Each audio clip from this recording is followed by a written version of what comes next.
Hi, my name is Julie and I make and sell cards and other paper items, and today I'm going to make a banner, and these are the two layering pieces that I'm going to use with these fun little banner dies. So I actually have it mostly cut, but I saved the last two for the video. I prepped a little bit.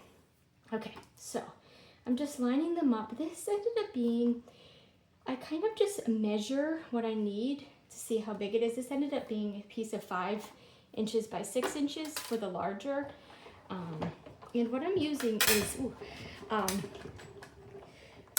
little bit louder pattern in the background, and then a little bit more of a softer layer for the front, and then I have white lettering to kind of hopefully pop on this misty moonlight. Unfortunately, this paper is no longer available. I got it last year. What's it called? It's from a set called Wildly Flowering 12 by 12 paper, and I still have some left. And so this banner is going to say congrats, and it's for a graduation party. And I wanted blue and white for my colors. Oops, I'm moving this whole thing. Let me see if I messed anything up with you being able to see. Oops. I think that's still okay. Okay, so I used 2 different dies here. And that's the end of the die cutting because I already did a bunch of it. So there's 8 letters. I'm just doing congrats instead of congratulations, just to make it a little bit shorter. So I have these party banner dies, and there are 20 of them. So they're good for banners, but you can also use the smaller ones for cards. And the larger ones would even look good on some scrapbook pages. So there are 20 of them, which is wonderful. And I'm just going to glue down my pieces. Most of my pieces I've already set together and glued, but I had a couple left to do. So you can pick how much of the background layer you want to see. I'm just picking 2. You could layer 3. You could use cardstock too if you wanted them to be a little bit sturdier. I'm not as concerned about that, but so it will be a fairly thin piece banner, but if you wanted something sturdier, you might want to consider cardstock or layer, more layers, or doubling up even if you did 2 of the same size and make it extra thick, however you kind of wanted to do it.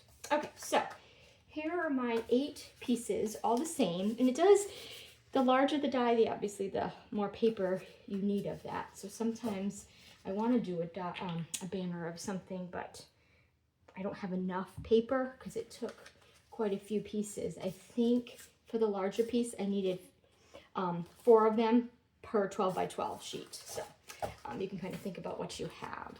Okay, so next thing I'm going to do is start with my letters. I'm just going to, I've already cut the letters out, and these are from the Party Alphabet dies, and they're great, nice big letters. What are they? I kind of wrote that down so I would know, like as a little cheat sheet for myself. So like you need a 2.5 inch piece by a 1 3/4 to be able to fit most of the letters on to cut them out. So I cut them out already, and now I'm ready to assemble, and I have some ribbon ready to go as well. So once you pick out the color scheme that you want and the pattern, just cutting and assembling. And you can do more decorating on them too. I really like how this kind of pops on the blue. I feel like because that's kind of sometimes the tricky part, having the letters work. All right. And then with the banner dies, it does come with some little hole punch that you can put on and in the dies and run it through, which I've done, and they actually even have reinforcements, which is kind of neat.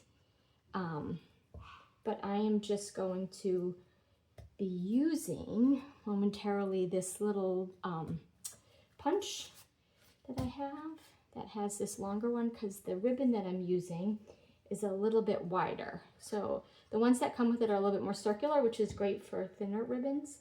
And then I'm going to,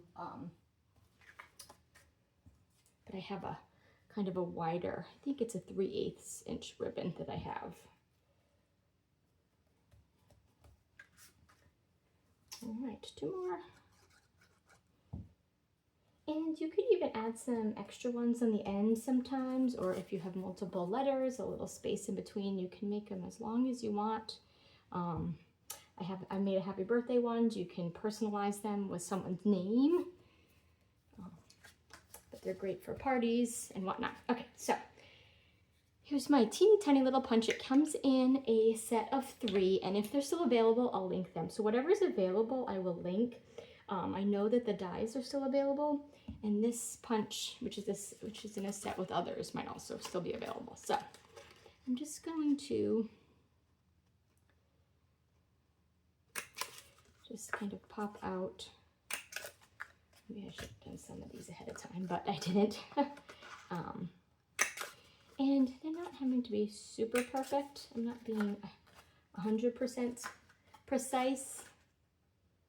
I'm just kind of getting the general area up here. I like this little punch. I think it's nice for most size ribbons. I've used it a few times, and it works out pretty good.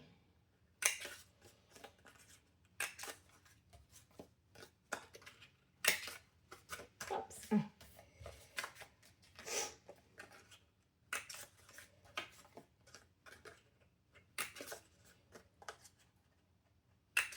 All right, last one. I have all these little confetti pieces down here. I'll just clean those up later. Okay, so there are my little things, and I got this ribbon. I just got this at Michael's for something else and didn't need it. So this is in order, which is always helpful to make sure this is in order before you get to the end, but it's no big deal if it isn't. Do I start from the back? I haven't done this in a little while. I think, yeah, I'm going to start from the back. Okay, so I'm going to flip it over and have my S and go in from that way. Nope. And you can decide if you want your ribbon to be seen on the front. I'm going to put it through the back though, and then it will be seen between the letters, if that makes sense. This goes through really nicely. And then I give myself some extra at the ends to, I'm going the wrong way, to have some dangling down, and to tie it up on something too, but also to have some, you know, kind of dangling down so you see the pretty ribbon.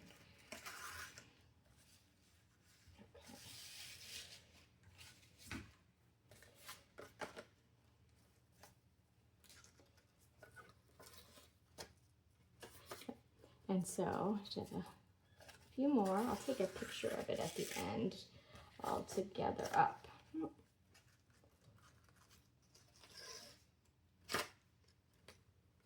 All right.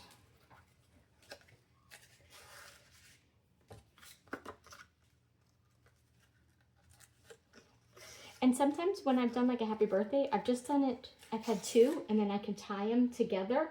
Because when they get kind of long, and certain ribbons tend to bunch up too. Oops. So sometimes if you have like a long one, like a Merry Christmas one, I also have a Merry Christmas one that I made last year. And sometimes the 2-word ones, it's easy to do Merry with one ribbon and then Christmas, and then kind of just tie them in the middle. A little bit more. And whoops. And the only thing is, the other thing that kind of happens, that I'm going through them, is the end gets a little bit, because it keeps getting, you know, going through. And it might get a little bit frayed. So you might want to just tie off this end here, because that part is getting a little bit messed up every time I go through, just a little bit. So and I should fix this one, and sometimes you see, oh, there it goes, that it got a little bit twisted, but having more forgiving ribbon is helpful. Okay, so you can kind of have as much as you want here showing, and then I'll be hanging it up, and I'm gonna give myself, I'm gonna pull out some more here so I can tie it up and then have some drooping down here. I kind of liked this little gold. I thought that played well with the bits of the flowers. So that is my little banner here, trying to get all of it in. There it is here, but I will take a picture because I know you can't really see the whole thing on, because I'm kind of zoomed in. Okay, hope you enjoyed this little paper craft project, and have fun making banners, and thank you for watching.